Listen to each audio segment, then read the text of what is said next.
আল্লাহ সুবহানাহু ওয়া তাআলা বলেন, তাবারাকাল্লাযী বিয়াদিহিল মুলকু ওয়া হুয়া আলা কুল্লি শাইইন কাদির।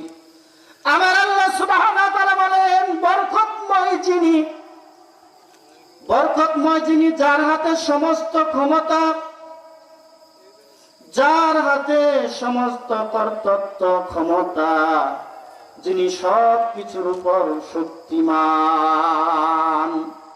আল্লাহ সুবহানাহু ওয়া তাআলা বললেন, বরকতময় যিনি, যার হাতে সমস্ত কর্তৃত্ব, সমস্ত ক্ষমতা, সমস্ত শক্তি।